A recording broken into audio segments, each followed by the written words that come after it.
जिनके बारे में आज आप जानने वाले हैं, उनका नाम लेने से पहले यही कहूंगी कि 350 से भी ज्यादा पेटेंट वाले इन्वेंटर की बात हो या जिन्होंने डायनामाइट और बहुत सारे एक्सप्लोसिव का इन्वेंशन किया हो, तो उस शख्सियत का नाम है एल्फ्रेड नोबल। जी हाँ, तो आइए जानते हैं एल्फ्रेड नोबल की ऑटोबायोग्राफी के बारे में। एल्फ्रेड नोबल का जन्म 21 अक्टूबर 1833 को हुआ था, यानी कि 1833 में। उनके पिता इमैनुअल नोबल ने 1827 में यानी कि 1827 में कैरोलिना एंड्रेट अहल सेल से शादी की। उनके 8 बच्चे थे, लेकिन उनमें से केवल 4 ही बचे। उनमें से एक थे एल्फ्रेड नोबल।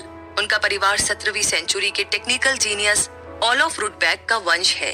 एक जवान लड़के के रूप में एल्फ्रेड को इंजीनियरिंग में, खासकर एक्सप्लोसिव में बहुत इंटरेस्ट था। अपने पिता की तरह एल्फ्रेड को भी टेक्निकल चीजों में बहुत दिलचस्पी थी। उनके पिता ने उन्हें इंजीनियरिंग के कुछ फंडामेंटल प्रिंसिपल्स भी सिखाए, जिससे उनमें और ज्यादा दिलचस्पी पैदा हुई। इसी तरह इंजीनियरिंग और टेक्नोलॉजी का प्रभाव एल्फ्रेड पर बचपन से ही था। वो अपनी माँ के बहुत करीब थे। इमैनुअल नोबल स्वीडन से फिनलैंड चले गए। स्वीडन में एल्फ्रेड की माँ ने परिवार की देखभाल की। हालांकि वो एक अमीर परिवार से थी, लेकिन एल्फ्रेड की माँ ने किराने की दुकान शुरू की। किराने की दुकान से होने वाली इनकम ने परिवार को चलाने में हेल्प की। इमैनुअल 1837 में यानी कि 1837 में सेंट पीटर्सबर्ग चले गए। उनके पिछले बिजनेस फेल हो गए थे, लेकिन इमैनुअल रशिया में सक्सेसफुल हुए। वेनिर लेथ मशीन का इन्वेंशन करने के बाद उनका परिवार 1842 में रशिया में उनके साथ रहने लगा, क्योंकि परिवार अब फाइनेंशियल रूप से स्टेबल था। इमैनुअल ने अपने बेटे एल्फ्रेड को प्राइवेट टीचर के पास पढ़ने के लिए भेजा। उनके चारों बेटों ने अच्छी एजुकेशन ली और एल्फ्रेड स्कूल गए और केमिस्ट्री और अलग अलग लैंग्वेजेस में सबसे अच्छे नंबर से पास हुए। वो इंग्लिश, जर्मन, रशिया, स्वीडिश और फ्रेंच में बहुत अच्छे थे। उन्होंने जिनिन रिएक्शन के लिए पहचाने जाने वाले फेमस रशियन केमिस्ट निकोलाई जिनिन के साथ भी पढ़ाई की। इस तरह एल्फ्रेड के साथियों ने उन्हें इन्फ्लुएंस किया। एल्फ्रेड ने 1850 में यानी कि 1850 में रशिया छोड़ने और केमिस्ट्री की पढ़ाई करने के लिए पेरिस जाने का फैसला किया। उन्हें कविता में भी बहुत दिलचस्पी थी, लेकिन उनके पिता इससे खुश नहीं थे। उन्होंने अपने बेटे को केमिकल इंजीनियर बनने के लिए विदेश भेजने का फैसला किया। पेरिस में एल्फ्रेड की मुलाकात एस्केनियो सोब्रेरो से हुई, जो एक फेमस इटालियन केमिस्ट थे जिन्होंने नाइट्रोग्लिसरिन का इन्वेंशन किया था। सोब्रेरो ने नाइट्रोग्लिसरिन का इस्तेमाल करने की सिफारिश नहीं की, क्योंकि ये गर्मी या प्रेशर के कारण फट जाता था और इसका बिहेवियर भी अनप्रेडिक्टेबल था। लेकिन एल्फ्रेड ने नाइट्रोग्लिसरिन का इस्तेमाल करने और इसे काबू में करने का एक तरीका खोजा। एल्फ्रेड एक क्यूरियस इंसान थे जो किसी भी प्रॉब्लम का सॉल्यूशन खोजना चाहते थे। एक्सप्लोसिव्स में उनकी दिलचस्पी ने उन्हें नाइट्रोग्लिसरिन को मार्केट में लाने में हेल्प की। ये एक अच्छा आइडिया था, क्योंकि नाइट्रोग्लिसरिन बारूद से कहीं ज्यादा पावरफुल था। बाद में एल्फ्रेड नोबल यूनाइटेड स्टेट्स गए और इन्वेंटर जॉन एरिक्सन के नीचे काम करने लगे। एल्फ्रेड 1852 में यानी कि 1852 में रशिया लौट आए और अपने पिता के साथ अपनी फैक्ट्री में काम करना उन्होंने शुरू कर दिया। इमैनुअल की फैक्ट्री ने 1853 की यानी कि 1853 के क्रीमियन जंग के लिए मिलिट्री इक्विपमेंट को बनाया।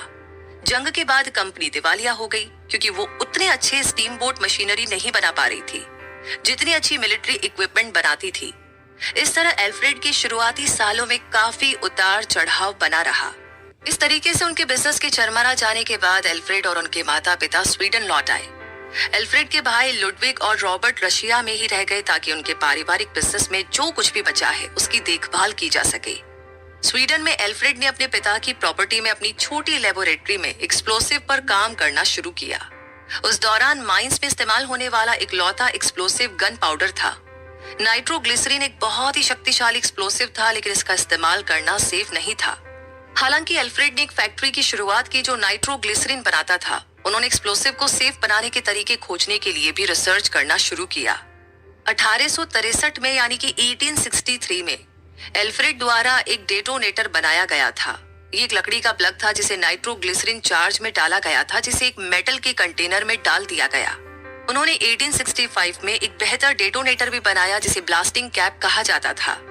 ये एक मेटल कैप थी जिसमें मरकरी फल्मिनेट था और मीडियम गर्मी या झटका इसे एक्सप्लोड कर सकता था। ब्लास्टिंग कैप ने लोगों के लिए नाइट्रोग्लिसरिन का इस्तेमाल शुरू करना आसान कर दिया, लेकिन नाइट्रोग्लिसरिन को इधर उधर ले जाना और स्टोर करना बहुत मुश्किल था। लेकिन ये लिक्विड इतना खतरनाक था कि उसकी वजह से एल्फ्रेड की फैक्ट्री में ब्लास्ट हुआ, जिससे उनके छोटे भाई एमिल की मौत हो गई। हादसे में 4 और लोगों की भी मौत हो गई थी। दुख भरी मौतों के बावजूद एल्फ्रेड ने कई नाइट्रोग्लिसरीन फैक्ट्री बनाई और अपनी बोतल कैप का इस्तेमाल किया। उन्होंने विंटर वीकेंड में नाइट्रोग्लिसरीन एक्टिबोलागेट एबी नाम की कंपनी की शुरुआत की। फैक्ट्री में हुए ब्लास्ट के बाद वो सुनसान इलाके में काम करना चाहते थे, लेकिन अभी भी नाइट्रोग्लिसरीन की वजह से एक्सीडेंट हो रहे थे। 1867 में यानी कि 1867 में एल्फ्रेड नोबल ने डायनामाइट का इन्वेंशन किया। उसे इत्तेफाक से पता चला कि केजल गुहर नाइट्रोग्लिसरीन को सोख लेता है ताकि वो सूख जाए। केजल गुहर छेददार मिट्टी होती है जिसमें सिलिका होता है, और फाइनली उन्होंने जो मिक्सचर बनकर तैयार किया वो इस्तेमाल करने के लिए सुरक्षित था और इससे कोई ब्लास्ट नहीं हुआ। उन्होंने सीमेंट, कोयला और साडस्ट भी आजमाया, लेकिन ये मिक्सचर काम नहीं आए। एल्फ्रेड ने अपने इन्वेंशन का नाम डायनामाइट रखा क्योंकि ये शब्द ग्रीक शब्द डायनेमिस से आया है, जिसका मतलब है पावर। वो सबसे पहले इसे नोबेल्स ब्लास्टिंग पाउडर कहना चाहते थे।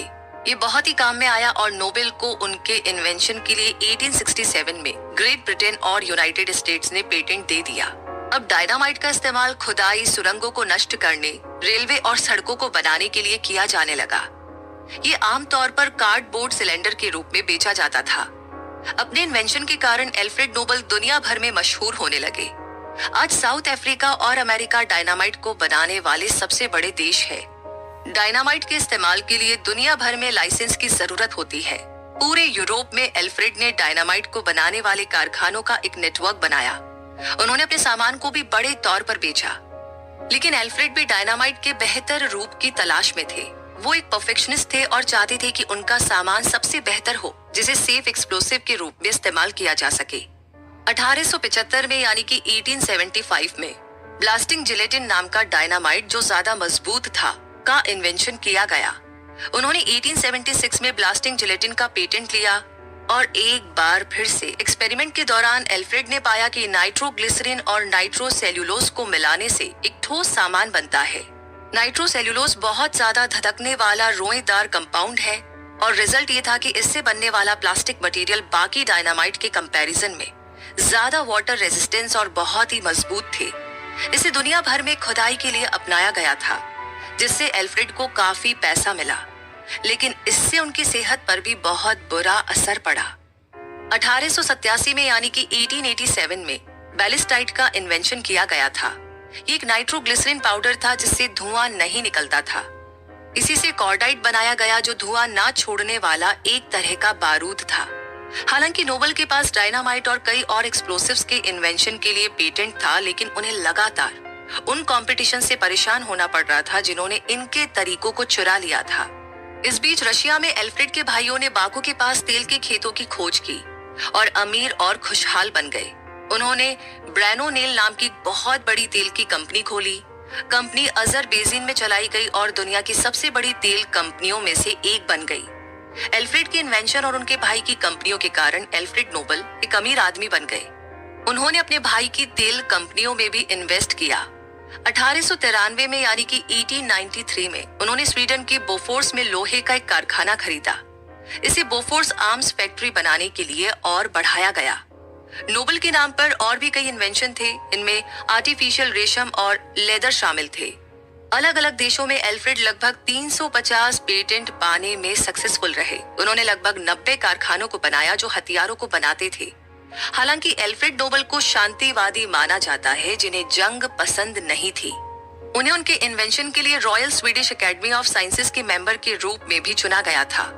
एल्फ्रेड ने स्वीडन में उपसला यूनिवर्सिटी से डॉक्टरेट का पद भी हासिल किया और इस तरीके से एल्फ्रेड नोबल द्वारा बनाई गई कंपनी, जो डायनामाइट बनाने वाली पहली कंपनी थी, एक जॉइंट स्टॉक कंपनी थी। इसे नोबल डायनामाइट ट्रस्ट कंपनी कहा जाता था और उन्होंने स्वीडन में पहले ही नाइट्रोग्लिसरीन एक्टिबोलागेट एबी को बनाया था। ये भी जॉइंट स्टॉक कंपनी थी। एल्फ्रेड को कंपनी में 49.6% शेयर मिले और कैश पेमेंट भी मिला। एल्फ्रेड की दूसरी नाइट्रोग्लिसरीन कंपनी 1865 में बनाई गई थी। उन्होंने बाद में अपने शेयर बेचे और उन्हें पेटेंट से पैसे भी मिले। एल्फ्रेड ने 1865 में स्वीडन छोड़ दिया और कभी कभार यात्राओं के अलावा कभी नहीं लौटे।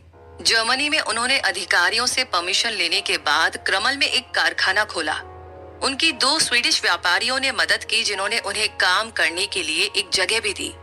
जर्मन कंपनी में उनके पास 57% शेयर थे।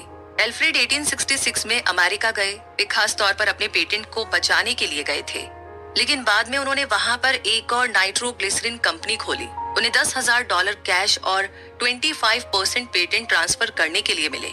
एक कारखाना भी बनाया गया था जो 3 साल बाद एक्सप्लोसिव के कारण बर्बाद हो गया था।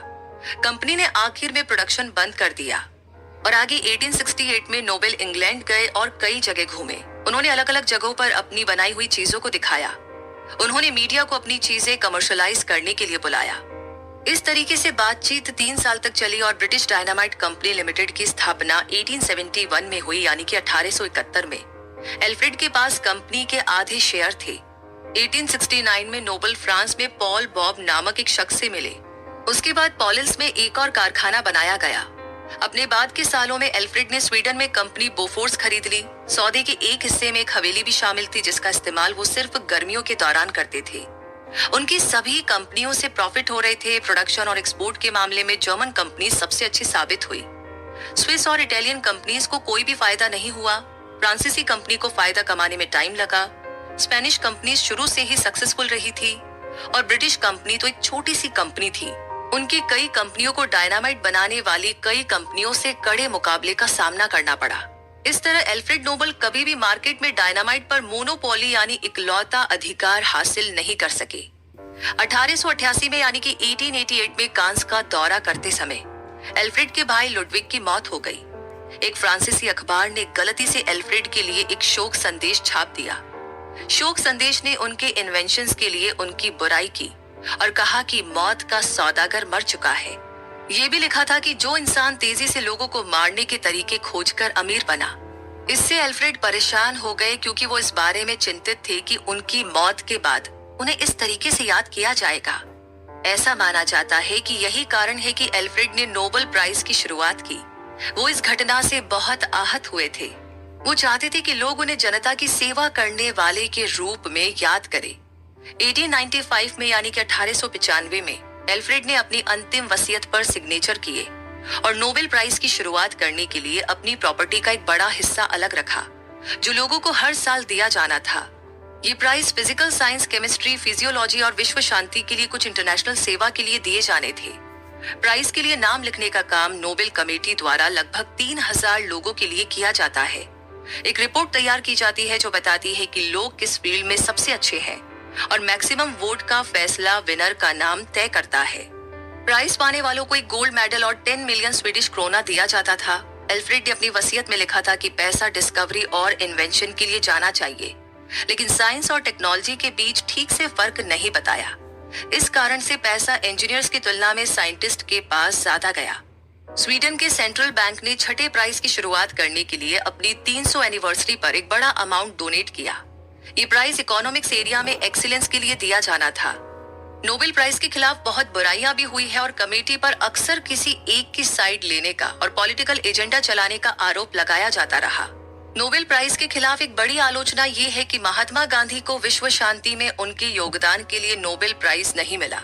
जिस साल गांधी जी की मौत हुई उस साल कोई भी नोबेल शांति प्राइज नहीं दिया गया था। कमेटी ने कहा कि इसके लायक कोई उन्हें मिला ही नहीं। ये उन बड़े कारणों में से एक है जिसकी वजह से नोबेल प्राइज की बहुत आलोचना होती रही। एल्फ्रेड नोबेल जीवन भर अकेले रहे और डिप्रेशन से जूझते रहे। हालांकि उनके बिजनेस के लिए उन्हें यात्रा करने और लोगों से मिलने की जरूरत थी, पर वो अकेले ही रहा करते थे। उन्होंने कभी भी शादी नहीं की। हालांकि लोगों ने दावा किया कि उनके कम से कम 3 अफेयर थे। उनका पहला अफेयर एलेक्सेंड्रा नाम की रशियन लड़की के साथ था, जिसने उनके प्रपोजल को मना कर दिया था। 1876 में उनका अपनी सेक्रेटरी बर्था किंस्की के साथ संबंध था। एल्फ्रेड ने एक न्यूज़पेपर में सेक्रेटरी की जॉब के लिए एक समझदार महिला के लिए एक एडवर्टीजमेंट दिया था। ऑस्ट्रिया की एक औरत इस पद के लिए सबसे काबिल थी। बर्था ने एल्फ्रेड को छोड़ दिया और अपने पुराने प्रेमी से शादी कर ली। हालांकि दोनों एल्फ्रेड की मौत तक एक दूसरे से बातचीत करते रहते थे। उनका सबसे लंबा रिश्ता सोफिजा हेस के साथ 18 साल तक रहा। एल्फ्रेड नोबेल की पर्सनैलिटी अक्सर उनके फील्ड में काम करने वाले लोगों को हैरान करती थी। उन्होंने अपने इतने अच्छे भाग्य के बावजूद भी हमेशा एक सादा जीवन बिताया। एक्सप्लोसिव्स और इंजीनियरिंग में उनकी दिलचस्पी के अलावा एल्फ्रेड को लिटरेचर में दिलचस्पी थी और वे अक्सर प्ले, नॉवेल और पोयम लिखते थे। उनके पास किताबों का बहुत बड़ा कलेक्शन था और वो उन्हें बहुत ध्यान से पढ़ते थे। एल्फ्रेड के पास 1500 से ज्यादा किताबों की खुद की लाइब्रेरी थी। इनमें फिक्शन के साथ साथ फिलोसोफर्स और साइंटिस्ट के क्लासिक काम भी शामिल थे। उनकी ज्यादातर लिखी हुई किताबें छापी नहीं गई। एल्फ्रेड की पोयम इंग्लिश में लिखी गई थी। उन्होंने दावा किया कि उन्होंने सिर्फ अपने डिप्रेशन को दूर करने और अपनी इंग्लिश में सुधार करने के लिए पोयम लिखी थी। उन्होंने अपनी ज्यादातर पोयम को खुद ही खत्म भी कर दिया था। उनकी एनर्जी किसी से कंपेयर नहीं की जा सकती थी। वो एक वर्कहॉलिक थे जिन्हें आराम करना बहुत ही मुश्किल काम लगता था। उनकी पॉलिटिकल सोच भी काफी दिलचस्प थी। वे एक सोशलिस्ट थे और उन्हें डेमोक्रेसी पर भरोसा नहीं था। वो विमेंस एम्पावरमेंट में विश्वास करते थे और शांति पसंद करने वालों में से थे। उन्हें उम्मीद थी कि उनके इन्वेंशन जंग को पूरी तरीके से खत्म कर देंगे। एल्फ्रेड मार्टिन लूथर को मानने वाले थे और डेली चर्च जाते थे। हालांकि बाद में अपने जीवन में वे नास्तिक बन गए। एल्फ्रेड नोबल की जीवन भर सेहत खराब रही। उन्हें कई बीमारियां थी, जैसे ठीक से खाना न पचना, सिरदर्द और डिप्रेशन। वो कई हेल्थ रिजॉर्ट भी गए, लेकिन उन्हें उनके इलाज का तरीका पसंद नहीं आया। काम न करने से वो बोर हो गए। केमिकल्स के साथ काम करने और अपने तनाव भरे जीवन के कारण वो हमेशा बीमार रहते थे। और आगे इस जर्नी में एल्फ्रेड नोबल ने अपने इन्वेंशन बैलिस्टाइड को इटली को बेच दिया था। इस रीजन से एल्फ्रेड पेरिस चले गए क्योंकि उन पर विश्वासघात का आरोप लगाया गया था। एल्फ्रेड को हमेशा पेरिस पसंद था। वहां उन्होंने खूबसूरत हवेली खरीदी और 20 साल तक वहीं पर बसे रहे। उनके घर को माई नेस्ट कहा जाता था। बाद में वो सैन रेमो के एक विला में शिफ्ट हो गए। कहते हैं कि एल्फ्रेड स्वीडन के राजा ऑस्कर को उनकी यात्राओं के दौरान अपने विला में रहने के लिए देना चाहते थे। 1895 यानी कि 1895 तक एल्फ्रेड नोबल एंजाइना पेक्टोरिस से प्रभावित हो चुके थे।